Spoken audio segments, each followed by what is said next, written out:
दोस्तों नमस्कार। भारत की राजनीति में इतना तीखापन शायद कभी नहीं था। सत्ता और विपक्ष के बीच की दूरियां नहीं, बल्कि इतनी मोटी लकीर जो शायद कांटों के जरिए पाट दी गई हो। और उसमें कोई संवाद नहीं है, कोई सरोकार नहीं है। चुनौती है, धमकी है, चेतावनी है। तो ऐसे में मौजूदा मोदी सत्ता खास तौर पर चुनावी हार को बर्दाश्त कर पाने की स्थिति में आ नहीं सकती है। यानी चुनावी हार शायद उनकी अपनी राजनीति का अंत हो जाएगा। और इसीलिए चुनावी हार से बचने के लिए जो भी रास्ते अपनाए जा सकते हैं, उन रास्तों पर चलने के लिए मोदी शाह का मॉडल तैयार हो रहा है।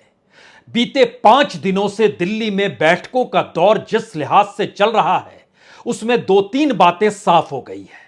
पहली बात तो यह कि दोबारा से 2014 के चुनाव के तर्ज पर 2024 की तैयारी शुरू कर दीजिए, जिसकी अगुवाई नरेंद्र मोदी कर रहे होंगे। लेकिन पूरी बागडोर जो बिसात पर बिछाई जाएगी, उसको अमित शाह अपने तरीके से बिछाने की शुरुआत कर चुके हैं। और राज्य दर राज्य जो भी परिवर्तन होने हैं, उम्मीदवारों का चयन जिस तरीके से होना है और जिस भी पुराने साथियों को साथ लाने की कवायद करनी है, सारे घोड़े इस दौर में खोल दिए गए हैं। और दृष्टि यही है कि चुनाव हर हाल में जीतना है। तो पहला सवाल आपके जहन में यह होगा, क्या वाकई 2024 के चुनाव हार रहे हैं? जो सर्वे अलग अलग राज्यों से निकल कर आ रहे हैं, वह बीजेपी को चौंका रहे हैं। जनवरी के महीने में मध्य प्रदेश के भीतर 103 सीटें बीजेपी जीत रही थी, लेकिन जून आते आते वह 55 पर आ गई।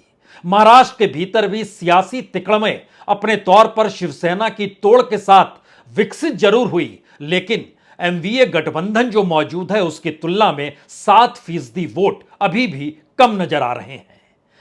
जो स्थिति छत्तीसगढ़ के भीतर है, जो स्थिति इस देश के तमाम राज्यों में है, उस राज्यों की कतार में चाहे आप हरियाणा का नाम लीजिए, हिमाचल प्रदेश का नाम लीजिए, बिहार का नाम लीजिए, झारखंड का नाम लीजिए, या फिर गुजरात के भीतर की परिस्थितियों को भी जरा परखने की शुरुआत कीजिए, तो हो सकता है आपके जहन में एक सवाल खुले तौर पर रेंगने लगे, क्या वाकई ऐसी स्थिति आ गई है कि नए सिरे से गुजरात और उत्तर प्रदेश को भी मथना होगा?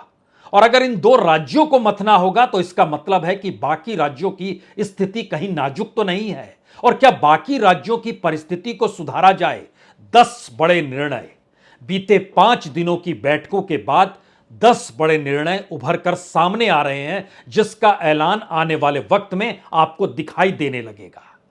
दूसरा सवाल है, क्या वाकई इंतजार 2024 तक किया जाए?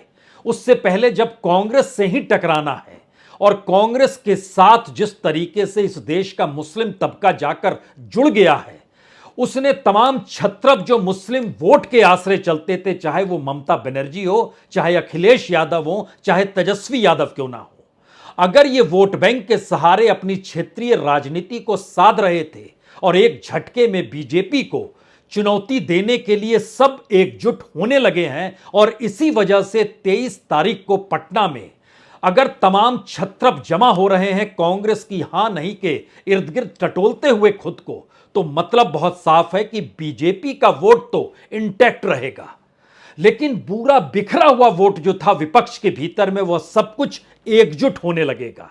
और क्या यह एकजुट होने की परिस्थिति का इंतजार किया जाए, या उससे पहले ही इस देश के भीतर में राजनीतिक मुनादी कर दी जाए कि दरअसल चुनाव पहले होंगे? क्या ऐसी स्थिति आ सकती है? हमें लगता है कि अभी इस सवाल को आप थोड़ा बगल में रखिए और एक एक सिलसिले को सिलसिलेवार तरीके से समझने की कोशिश कीजिए। पहला सवाल तो यही है कि 23 तारीख से पहले क्या अभिषेक बनर्जी को जेल तो नहीं हो जाएगी? 23 जून से पहले ही क्या तेजस्वी यादव ईडी के घेराबंदी में आ तो नहीं चुके होंगे? क्या इस दौर में कई नोटिस कई राज्यों के अलग अलग छत्रपों के मुखियाओं को मिल तो नहीं गए होंगे?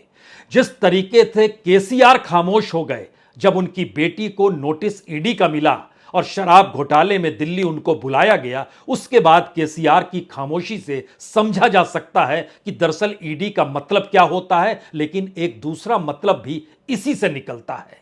क्या वाकई 2024 में अगर बीजेपी अपने तौर पर राज्यवार परिस्थितियों को बीते 5 दिनों में परख रही है। चाहे राज्यों के मुख्यमंत्रियों से बातचीत हो, डिप्टी सीएम से बातचीत हो, जनरल सेक्रेटरी से बातचीत हो, अलग अलग राज्यों के प्रभारियों को नए तरीके से मतने की शुरुआत हो रही हो, संगठन के ढांचे में फेरबदल का जिक्र हो, अमित शाह के हाथों में लगाम थमाने का जिक्र हो, इन सब के समानांतर वो कौन सी स्थिति है जो बीजेपी को परेशान कर रही है, और वह एक लिहाज से इस चुनाव के मद्देनजर अभी से कटघरे में खुद को खड़ा हुआ क्यों पा रही है?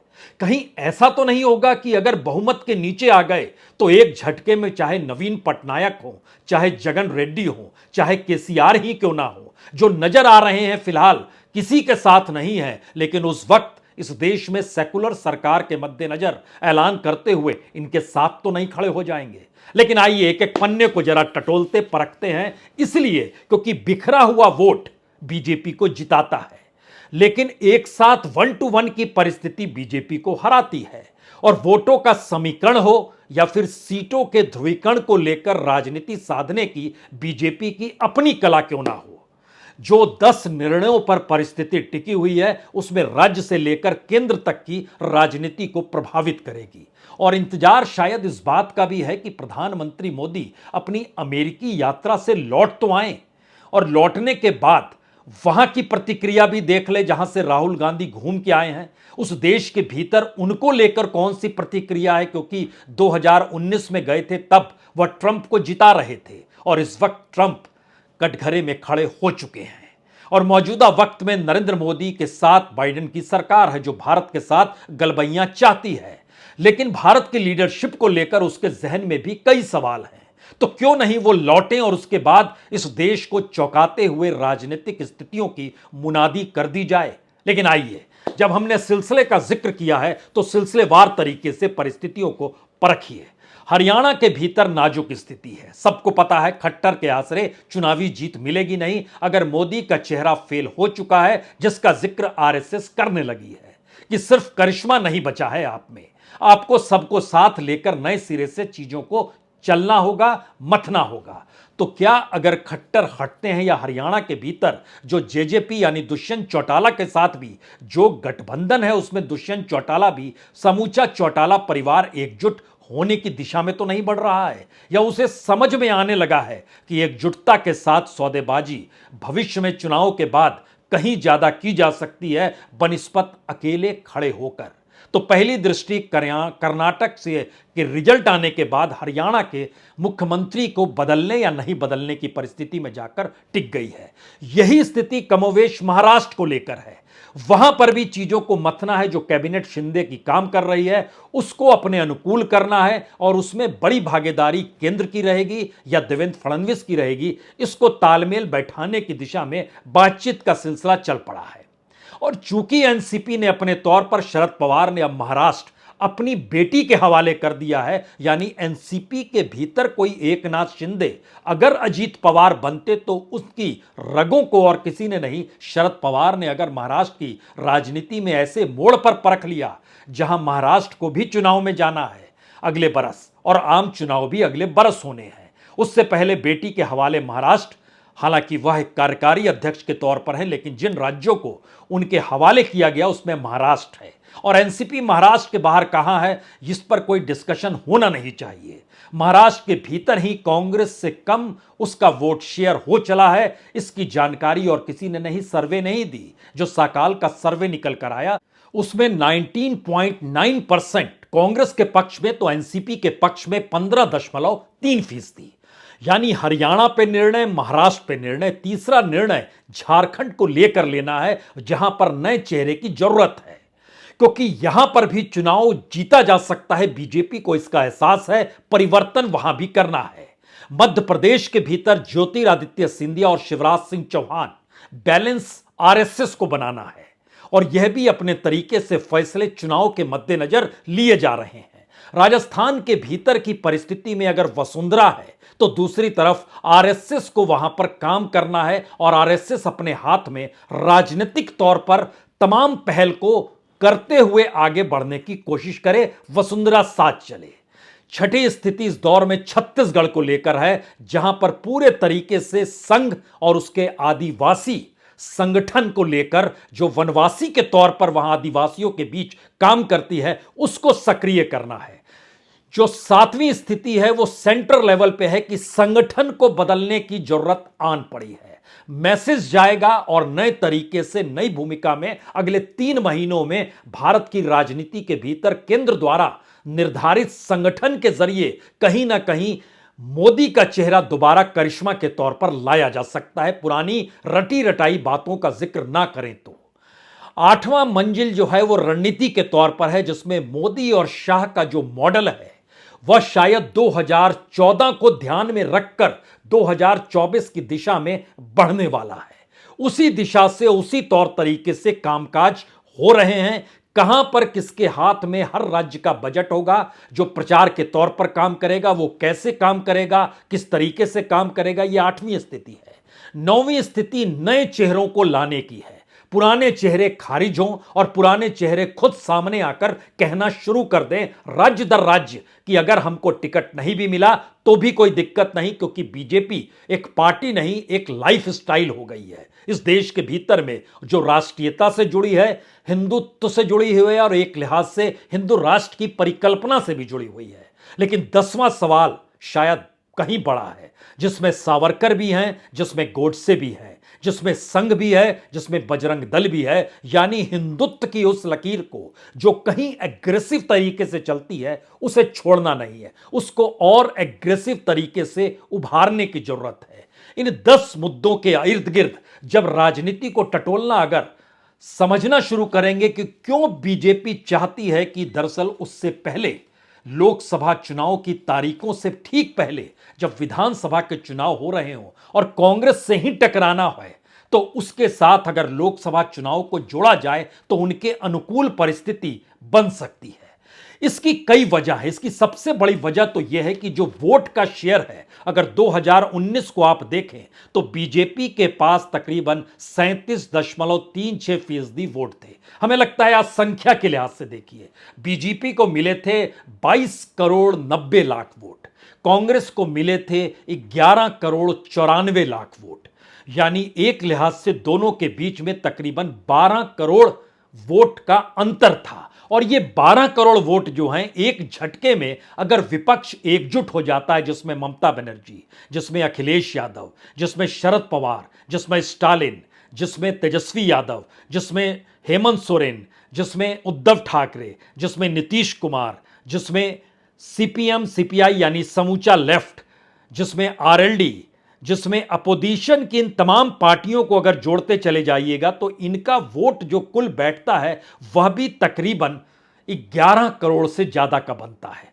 छोटे दलों का हमने जिक्र यहां पर नहीं किया।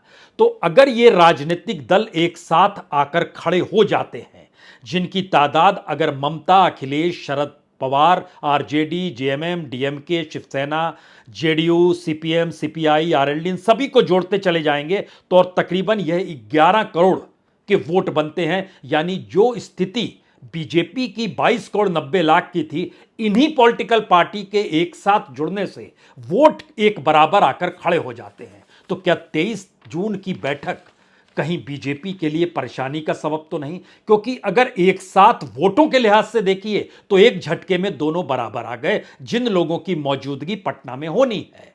अब इसके बाद की परिस्थिति यह है कि तकरीबन 6-6.5 करोड़ वोट इस देश में मायावती के नाम है, वाईएसआर यानी जगन रेड्डी के नाम है, टीडीपी यानी चंद्रबाबू नायडू के नाम है और नवीन पटनायक के नाम है। तकरीबन 6 करोड़ 30 लाख वोट इनके हिस्से में गए थे।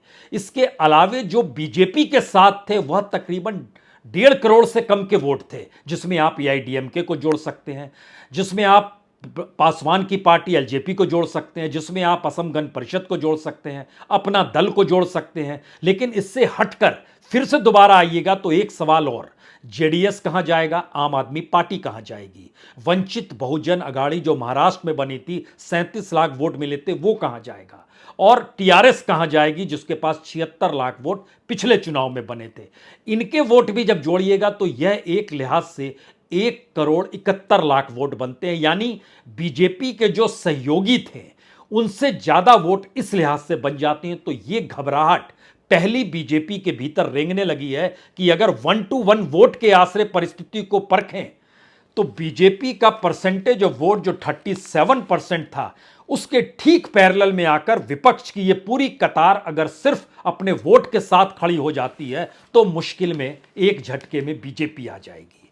और इसके बाद का सवाल शायद सबसे बड़ा है, जो कांग्रेस के इर्द गिर्द कहीं घुमड़ता है, क्योंकि विपक्ष अगर बिखरा हुआ है, बिखरे हुए विपक्ष के साथ और कोई सहमति और कोई गठबंधन ना हो, उससे पहले चुनाव के बीच जाकर कूद जाएं, तो फिर सीटों का तालमेल और 1-1 वोट नहीं बनेंगे, बल्कि एक विचारधारा या फिर एंटी बीजेपी फ्रंट के तौर पर चीजें निकल कर आएंगी। एंटी बीजेपी यानी एक तरफ बीजेपी है, दूसरी तरफ तमाम पॉलिटिकल पार्टी है। यह सोच निकल कर आएगी, गठबंधन अगर नहीं होगा तो भी। तो अगर ऐसी स्थिति बनती है तो क्या बीजेपी यह सोच रही है कि क्या उसे लाभ इसका मिल जाएगा? क्योंकि जैसे ही बीजेपी वर्सेस विपक्ष के तौर पर एक एक को देखा जाना शुरू होगा और इनके आपस में कोई तालमेल नहीं होगा, तो बीजेपी को लाभ मिल जाएगा। और शायद बीजेपी ये सोच रही है कि अगर तेजी से आगे बढ़ें और अगर जिन राज्यों के चुनाव होने हैं उनके साथ लोकसभा की दिशा को लाकर खड़ा कर दिया जाए, तो विपक्ष की एकजुटता, सीटों का तालमेल, वैचारिक सहमति, कास्ट कॉम्बिनेशन, छत्रपों की अपनी राजनीति, सब धरी की धरी रह जाएगी। लेकिन यहां पर एक सवाल सबसे बड़ा है, ममता बनर्जी के साथ मुस्लिम वोट ना हो तो ममता बनर्जी धराशायी हो जाएगी, और यही स्थिति अखिलेश और तेजस्वी के साथ खड़ी है। इन तीनों की जरूरत है कि वो कांग्रेस के साथ करीब नजर आए, क्योंकि एक झटके में देश के भीतर पहली बार यह मैसेज गया है, बीजेपी को जो हरा रहा है उसको जिताना जरूरी नहीं है, बल्कि बीजेपी को सत्ता से जो बेदखल कर रहा है उसको जिताना जरूरी है। यह एक नई सोच निकली है, और शायद इस सोच की घबराहट ममता के भीतर भी है, अखिलेश के भीतर भी है, तेजस्वी के भीतर भी है। तो यह गठबंधन की रूपरेखा चाहे अनचाहे कांग्रेस के इर्द गिर्द आकर जब तक सिमटे, उससे पहले क्या लोकसभा चुनाव की दिशा में इस देश को बढ़ाया जा सकता है? यह इस तमाम गुत्थी का एक सवाल भर है, क्योंकि इसके आगे का सवाल अगर आप परखना शुरू कीजिएगा तो बीजेपी बहुत तेजी से आंध्र प्रदेश के भीतर सहयोगी को खोज रही है, पंजाब के भीतर सहयोगी को खोज रही है, कर्नाटक के भीतर सहयोगी को खोज रही है, बिहार के भीतर कुशवाहा सरीके छिटपुट सहयोगियों को खोज रही है, उत्तर प्रदेश के भीतर बीएसपी और अपना दल से हटकर वह कुछ और सहयोगियों को खींच रही है, महाराष्ट्र के भीतर एकनाथ शिंदे तो मौजूद हैं, लेकिन उससे हटकर छोटे छोटे ग्रुप कैसे खड़े किए जा सकते हैं और कितनी फंडिंग हो सकती है, तैयारी पूरी है। जो मीटिंगों का दौर है, राज्य दर राज्य जो चीजें परखी जा रही हैं, उसमें इस दिशा पर खास तौर पर ध्यान रखा जा रहा है कि कैसे अगर तेलंगाना में फायदा नहीं होता है चंद्रबाबू नायडू से, और दूसरी तरफ उनसे फायदा अगर आंध्र प्रदेश में होता है, क्योंकि आंध्र के चुनाव में भी उनको तकरीबन 33% वोट मिले थे, जगन रेड्डी को 49-50% मिले थे, लेकिन दूसरी तरफ 33% थे, और वहां पर जो जन सेना खड़ी हुई थी, नई पॉलिटिकल पार्टी, उसको 5.5% वोट मिले थे। इसी तरीके से अकालियों को कैसे मैसेज किया जाए, क्योंकि जालंधर की सीट उपचुनाव के तौर पर अगर एक टेस्ट के तौर पर देखा जाए तो आम आदमी पार्टी जीती, उसको वोट मिले 34%, कांग्रेस को वोट मिले 27%, बीजेपी को वोट मिले 15% और अकाली को वोट मिले 18%। 18 और 15 मिलाते हैं तो 33, यानी आम आदमी पार्टी के पैरेलल में आकर एक झटके में यह गठबंधन खड़ा हो जाता है। यानी वोटों के समीकरण और उसके लिहाज से चुनाव में जाना, यह पहला सवाल है जिस दिशा में काम करने की शुरुआत हो चुकी है। दूसरा सवाल है, जो अलग अलग छोटे छोटे दल थे जिनको इस दृष्टि से लाया जाए, क्योंकि अगर 2014 के चुनाव में चले जाइएगा तब तकरीबन 26 दल एनडीए के साथ खड़ा हुए थे, लेकिन उसके बाद चीजें घटती चली गई, सिमटती चली गई और हाथ से चीजें निकलती चली गई। शायद इसीलिए अब आप ध्यान दीजिए तो बीजेपी को जहां कांग्रेस से लड़ना है, वहां के तकरीबन 9-10 राज्यों की कुल 155 सीटें हैं। गुजरात, मध्य प्रदेश, राजस्थान, छत्तीसगढ़, हिमाचल, उत्तराखंड, कर्नाटक, पंजाब और असम, यहां की 155 सीटों में से बीजेपी ने 132 सीटें जीती, कांग्रेस ने सिर्फ 15 सीट जीती, अदर्स ने 8 सीट जीती।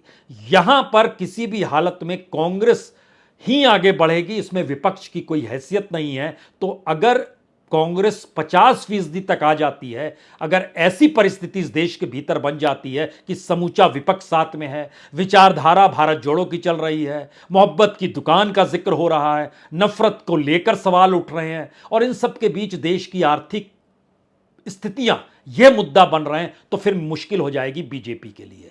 यानी मुद्दों को लेकर और सोच को लेकर एक अस्थायित्व आए, उससे पहले चुनाव की दिशा में बढ़ जाइए, क्योंकि टकराना कांग्रेस से ही है। और इतने राज्यों में अगर कांग्रेस 155 में से 132 सीट बीजेपी को मिली और यहां पर अटैक हो जाए, तो फिर बीजेपी कहीं की नहीं रहेगी, क्योंकि जो अदर्स हैं उसमें तकरीबन 262 सीटें अदर्स वाले राज्यों में, जिसमें आप बंगाल लीजिए, उड़ीसा लीजिए, तेलंगाना लीजिए, बिहार लीजिए, उत्तर प्रदेश लीजिए, झारखंड लीजिए और महाराष्ट्र लीजिए, इन जगहों की 262 सीटों में से बीजेपी 143 सीट जीती थी, और जो अदर्स थे उनके हाथ में 103 सीटें आई थी।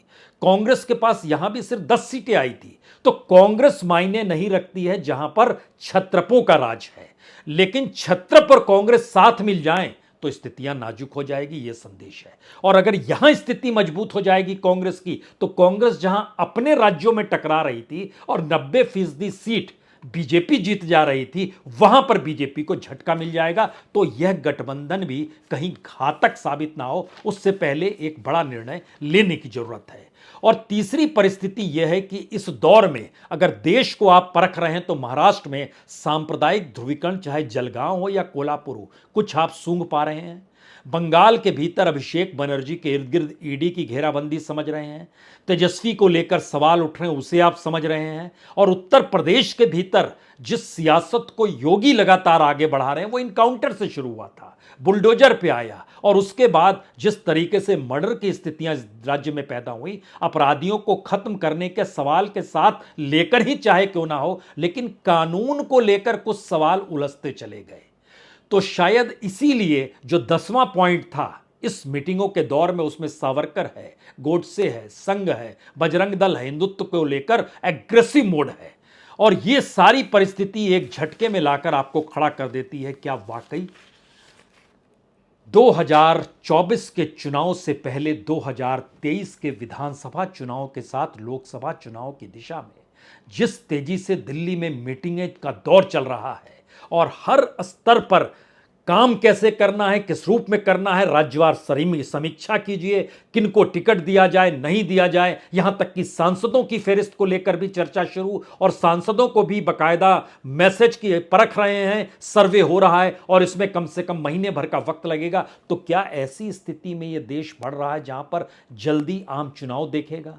ऐसी स्थिति में यह देश बढ़ रहा है जहां पर विपक्ष पूरे तरीके से एकजुट होकर 1 to 1 की परिस्थिति लाकर खड़ा कर रहा है, जिस तरह इमरजेंसी के बाद इंदिरा वर्सेस ऑल यानी जनता पार्टी हो गया था?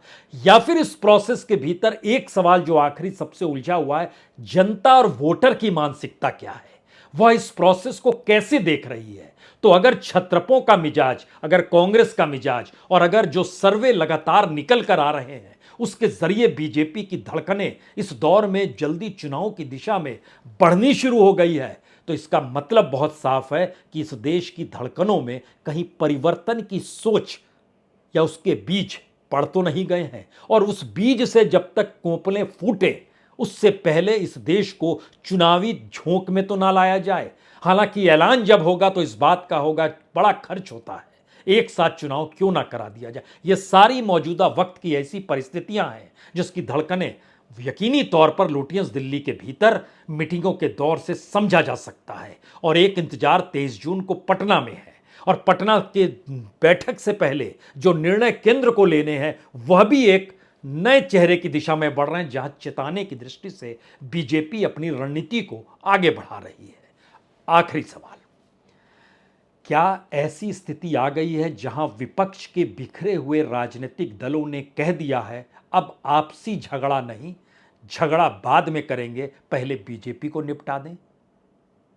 आखिरी सवाल, बीजेपी या कहें मोदी शाह का मॉडल क्या उस दिशा में बढ़ चुका है जहां वो हार को बर्दाश्त कर पाने की स्थिति में नहीं है, और जितना इन्वेस्ट उनके अपनों ने, चाहे वो भक्तगण हो, चाहे उनके साथ खड़े लोगों की कतार हो, उनके सामने बहुत ही एग्रेसिव तरीके से बीजेपी जाने को तैयार है। सिर्फ मुनादी का इंतजार है, यकीनी तौर पर सिर्फ मुनादी का इंतजार है। बहुत बहुत शुक्रिया, बहुत बहुत शुक्रिया।